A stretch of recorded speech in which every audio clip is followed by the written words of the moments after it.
السلام علیکم ورحمۃ اللہ وبرکاتہ۔ تمام ٹی ایل پی دوستوں کو میرا سلام۔ آج ہم سب سے اہم شخصیت جس نے نہ کہ صرف پاکستان بلکہ پوری دنیا میں اپنا نام کمایا، وہ بھی چند دنوں میں، علامہ خادم حسین رضوی کی میں بات کرنے جا رہا ہوں۔ علامہ خادم حسین رضوی پاکستان میں بے شمار علماء کرام کی موجودگی کے باوجود نہایت سرعت سے منظر عام پر آئے اور دیکھتے ہی دیکھتے ان کی آواز پورے ملک میں سنائی دینے لگی۔ کسی بھی مذہبی معاملے پر دیگر علماء کرام کی طرح مصلحت پسندی کی بجائے ہمیشہ دو ٹوک موقف اپنانے والے علامہ خادم حسین رضوی کو ان کی سخت زبان کی وجہ سے اکثر ہدف تنقید بھی بنایا جاتا رہا ہے، لیکن ان کا یہی طرز تکلم ان کی شہرت کی وجہ بنا۔ خادم حسین رضوی 22 جون 1966 کو ضلع اٹک کے علاقے تونت میں پیدا ہوئے۔ چوتھی جماعت تک نکا کلاں میں تعلیم حاصل کرنے کے بعد 8 سال کی عمر میں جہلم چلے گئے۔ قرآن مجید کے ابتدائی 12 پارے جامع غوثیہ اشاعت میں حفظ کیے۔ اس سے آگے 18 پارے مشن محلہ نمبر 1 کے دارالعلوم میں حفظ کیے۔ 12 برس کی عمر میں دینا ضلع گجرات چلے گئے اور وہاں 2 سال قرأت کی تعلیم حاصل کی۔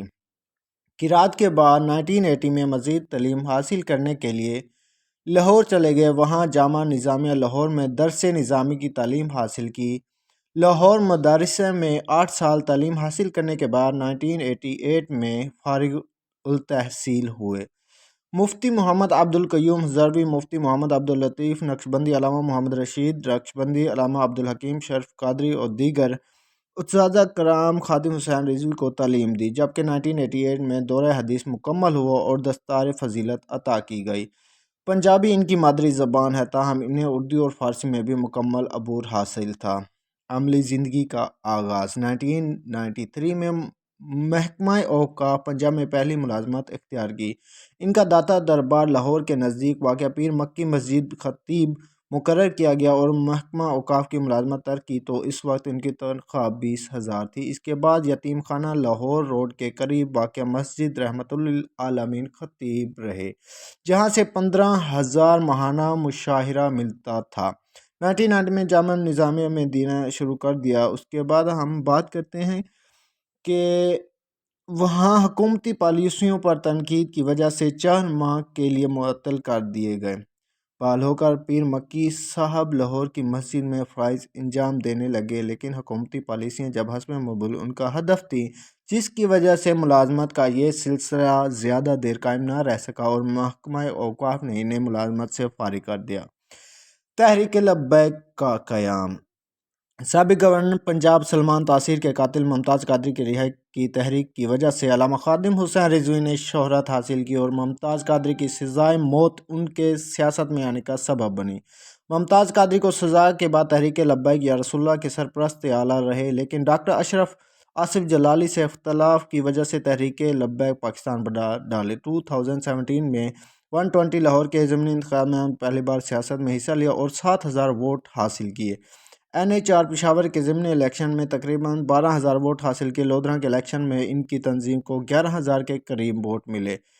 دھرنے اور احتجاج۔ ممتاز قادری کی سزا کے خلاف احتجاج کے بعد علامہ خادم حسین رضوی کی کال پر ملک بھر میں احتجاج نے ان کو شہرت کی بلندیوں پر پہنچا دیا۔ سپریم کورٹ کی جانب سے مسیحی خاتون آسیہ بی بی کی رہائی کے بعد ان کا نام ملک کے طول عرض میں گونجنے لگا۔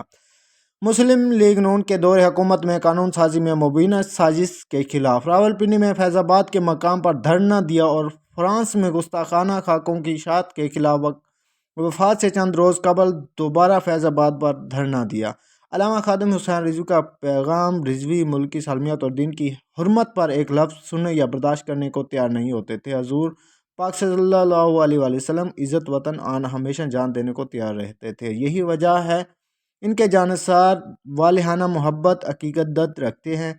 علامہ خادم حسین رضوی رحلت فرماگے تمام اسلام کے لیے ایک بہت بڑا دھچکا ہے۔ آج ملک میں ہر آنکھ اخبار ہے اور عقیدت ان کی وفات پر نہایت غمزدہ ہے۔ اللہ پاک خادم حسین رضوی کے مزار پر رحمتوں کا نزول فرمائے اور ان کے صدقے ہمیں بھی رسول اکرم صلی اللہ علیہ وسلم کی زیارت نصیب فرمائے۔